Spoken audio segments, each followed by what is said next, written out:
So great practice today. Finishing touches for UConn underway. 2 more practices in state before we take off on Wednesday, and we're looking forward to play. How's the early morning routine working out so far? Man, feels like we've gotten a lot done in a really short amount of time. So I think the coaches are adjusting to being home earlier, and I think wives are adjusting for them being home earlier, which I think is good. What time did the coaches get here this morning? We're here at about 5:45. Some work out prior to then, so our younger, more dedicated coaches were here at 5 this morning. How about the coaches? Are the players adjusting to waking up earlier? Ask them. We'll see. How's the retention level when you get them for the first time? Seems okay so far. Is everybody on the depth chart listed here dressing Friday? I believe so, yeah. I mean, it's always, well, with school not in place, that's one less thing that could happen. But as of today, that's the depth chart. We'll see how it ends up by the time we play. Thoughts on the captains and just having them be named and who ended up being the captains? Yeah, our captains for this year, defensively, Remington Peck and Craig Bills. Offensively, Taysom Hill and Paul Lasike. And so Paul has made a really rapid ascent in our program from not knowing the rules to now being a captain. Remington has been a product of the program, has tried really hard. And Craig and Taysom, I don't think, surprised anyone in terms of the number of votes they got. So we have special teams captains in place as well as leadership council members. And I did not bring that list, so I'd forget someone if I tried to name it off to you. But if you contacted Brett, he could get that to you. Remington mentioned that 2 of the guys are more the vocal guys, and Craig and Taysom, and then you've got, he said he and Paul are a little more on the quiet side, more that lead by hard work and example. You see the same thing? Yeah, I think it's kind of head coach / football ops relationship where one's more visible. That doesn't mean he's more valuable. And so I think it's probably like that. You decided to announce it on Saturday night. Is that when the first time you'd announced it? I did announce it Saturday night. I wasn't planning to, but since Craig was there, I announced him, which then just kind of led into an impromptu announcing of the other captains. And so, yeah, this is the first time, I think, maybe to official media that we've done it. Bronco, are you consciously loosening up and showing more of your personality? Does it show? It does to me. I'm glad. Working hard at it. I prefer it this way. Having been the defensive coordinator, even on game day, just the way that I'm built, really hard to pay attention to anything else other than what's the next play, what's the coordinator thinking, what situation to be ready for. And when I become that focused, hard to really interact with anybody. Now that those things have been delegated, player relationships is really something I found that as a position coach, I really enjoyed. As the head coach, I haven't been able to get that as much, and really it's there for me as long as I've structured it correctly. So as long as Nick does a great job with the defense, Robert with the offense, and Kelly with the special teams, man, I hope I can be more of myself or more of a different version of myself without as much play calling responsibility. With that decision to go, the delegation route, is it more kind of how Lavelle seemed to handle it? Because that seems to be how he did it. I don't know if you talked to him about it. Or I really haven't. He advised me really early on to not coordinate one side or the other, and I think that's maybe what he had learned over time as he was a coordinator and then became the head coach. But really the competitive work is actually playing the game, and so until you feel like the coaching and that can be given to someone that will do a phenomenal job with the competitive work, hard to give that up. And so Nick has been with me 9 years now, and if anyone knows me and how I would like it done, I think it's him, and has a personality similar. So I kind of feel liberated to some extent. Hopefully it all plays out that way and we perform well so it can keep going in this direction. How instructive is last year's season opener at Virginia relative to how to get ready for and win this one? Oh, I think all those. Any loss to me has more value than a win. The lessons are, man, they hurt, and they're applied usually faster. Always difficult to tell exactly where you are going into the opener. I was shocked that we didn't score a bunch of points in our opener last year based on how our offense had moved it against our defense. And so I think I'm more cautious, if anything, and maybe less accepting of exactly what I see and then trying to predict, what will that really look like. But the opener, there's always uncertainty, and I think that's the takeaway. There is uncertainty in the opener. I didn't think there was much a year ago, and there ended up being a lot. How do you assess UConn right now? Hard to say. They finished on a strong note in winning putting a nice streak together at the end of their season.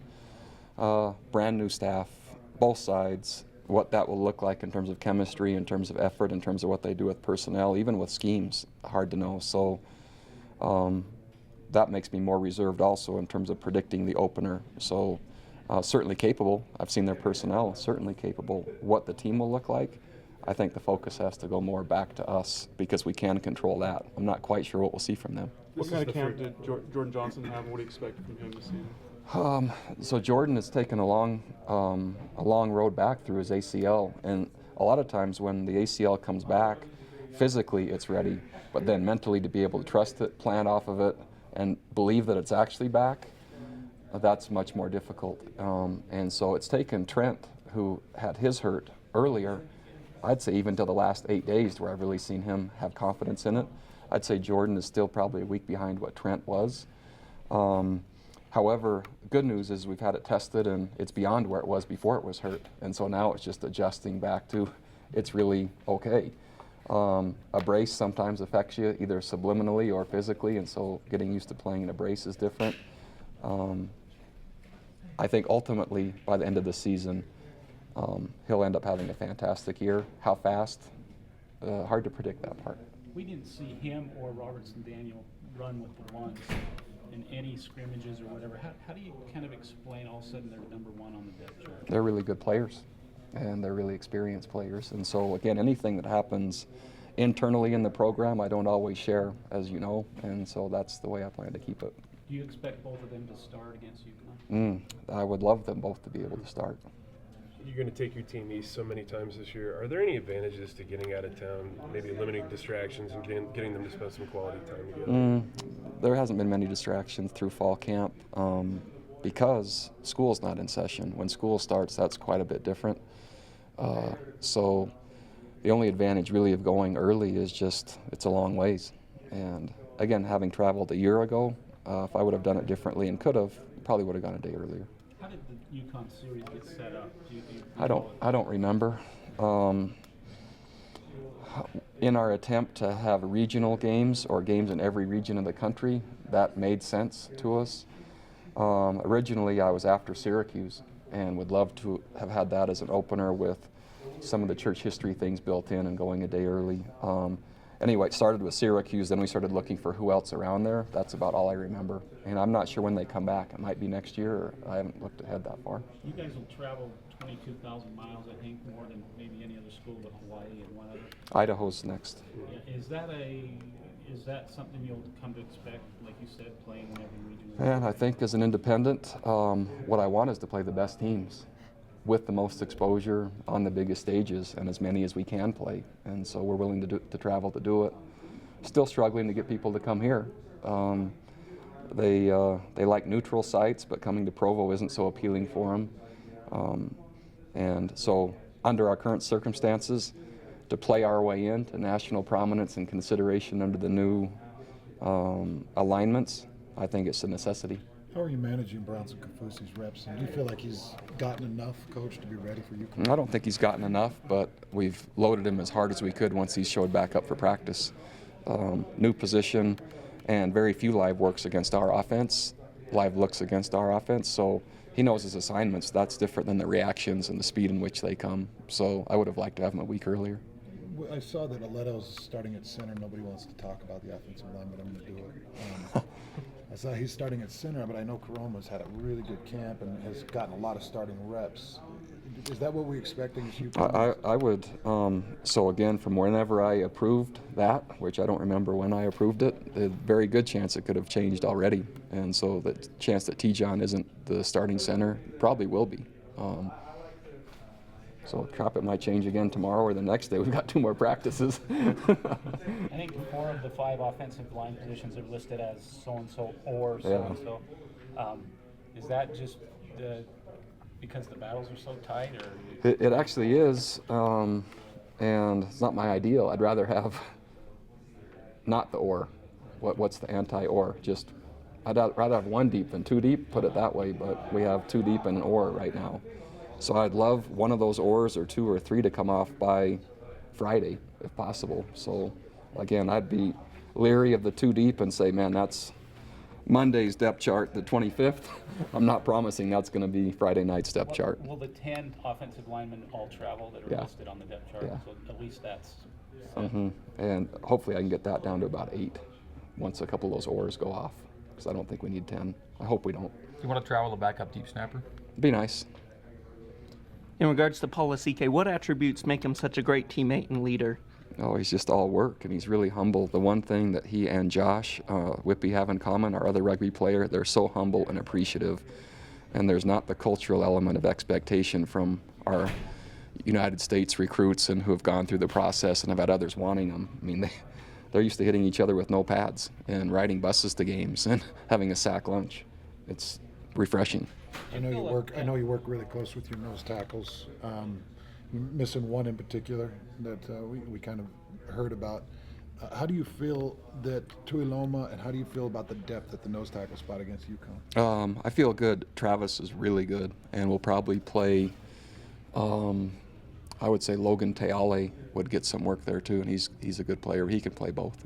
UConn has been to a BCS bowl game. Their basketball teams are nationally champions. Do you feel a kind of a kindred spirit with them as far as now they can't play the Power 5 teams and get, or they can, but you know what I'm getting at. Yeah, I think anyone in, I think we're calling it the group of 5 now. We're not even in the group of 5. And I prefer that, because really we're not in the group of 5. We're alone. But there is some similarity in that those with money, and that is the difference. Those with money, even though they're not fiscally responsible in terms of how they're managing their budget, knowing that less than 25 are in the black of all Division I programs, which makes no sense to me that money's driving it and the money can't be managed that they already have. But that is the differentiator. And I'm open for any kind of challenge regarding that. However, so now, because of money and the lack of fiscal responsibility to spend it wisely, to now say that you can't play them, we're trying to play as many as we can, more than we've ever played before in the history of the school, almost double that of what my predecessors have played at BYU. And I think that's our only way in. And so if the budget isn't going to change and the revenue's not going to change, maybe wins on the scoreboard will change something. How well do you know Coach Diaco? I don't. I've never met him, and just know him by reputation. I think he's done a really good job at Notre Dame with their defense. It was fun watching them, and we studied some of their film. They weren't identical to us, but they were a 3-4 team, and I think they played well. Have you changed a lot of things over the years, the way you prepare your team and the way you make the road trip when you're taking such a long one? Or? Yeah, and I'm never positive if it's the right one. I try not to match it for best practices, what we've done before, but what's going to fit this team. And sometimes those two things are different. But I feel good about where we are, and gosh, just got to play. And once we play, I'll know more. You'll all know more once we play. So I'm not sure what else I can tell you up to this point. Did you have fun Saturday night responding to some of your players? Oh, yeah, were you there? No. So I've never stayed. I normally go in, do my thing, and get out, because that's just what I've done. And thinking about actually the strategic part of the game, and that doesn't mean I don't know what UConn does offensively and defensively. I have a really good idea. But it's nice to be able to stay and interact and just be part of things in a different light than what I had been before. And I hope it works out that way. I really do. I think it's important for my longevity. I think it's good for our team. I think it's good for our players. And I think it's time.